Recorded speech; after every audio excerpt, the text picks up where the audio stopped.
All right, let's talk about a program that can feel like a total maze when you're just starting out, Adobe Premiere Pro. So today, our goal is to give you the map, to focus on the absolute essential tools you need to go from just opening the app to creating some really professional-looking videos. You know that feeling, right? You open Premiere for the first time and it's just, whoa. Panels everywhere, buttons you've never seen before. If you've ever felt that little wave of panic, you are definitely not alone. But here's the secret. You only really need to master a few key areas to get most of your editing work done. So you can think of this as your ultimate cheat sheet. We've boiled everything down to the core concepts, the very same things that even the official certification exams focus on.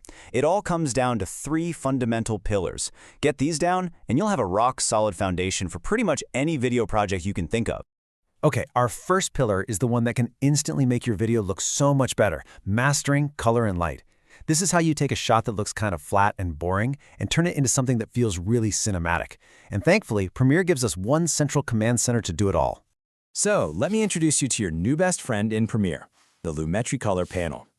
Whether you're making a tiny little brightness tweak or you're crafting this complex, stylistic look for a short film, this is your mission control. It really is designed to be the one and only panel you'll ever need for color.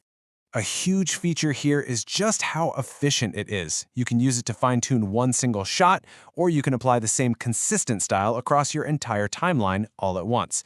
That ability to work on one clip or many clips is a massive, massive time saver. Okay, so if the panel is our command center, what are the key controls on the dashboard? When it comes down to actually changing the look of your image, there are 3 tools inside this panel you're going to find yourself using constantly. Here's how they all work together. The scopes are kind of like your scientific instruments. They're not just showing you the picture, they're showing you the raw data behind it, which is crucial for being precise. Then, you use exposure to set your overall brightness and contrast. And finally, you jump into the color wheels to dial in the specific colors and how intense they are to create that perfect mood. And the actual workflow is incredibly simple. You just select the clip you want to change, pop open the Lumetri panel, and just start adjusting. It really is that straightforward to get started with color grading. Now for our second pillar, audio. Because let's be honest, amazing visuals can be completely destroyed by bad sound.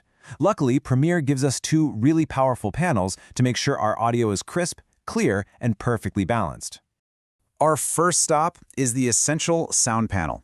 A really good way to think of this is as your creative audio tool. This is where you go when you want to improve the quality of your sound, like making dialogue clearer or adding a cool stylistic effect. A perfect example of its power is the noise reduction effect. You know that annoying background hum from an air conditioner or a hiss in your recording?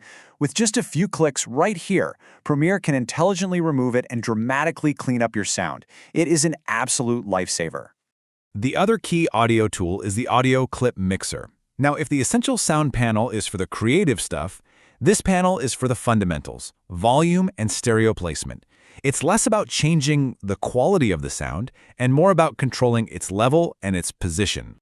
So the distinction is really simple. Use the Essential Sound panel to repair your audio or add an effect. Use the Audio Clip Mixer when you just need to adjust a clip's volume or its stereo position, which is what we call pan. 2 panels, 2 very different but equally important jobs. And that brings us to our third and final pillar, transitions. This is the glue that holds your whole story together. How you move from one shot to the next has a huge impact on the pace and the feel of your entire video. Here's a simple but really practical tip to remember. By default, any video transition you apply in Premiere is exactly 1 second long.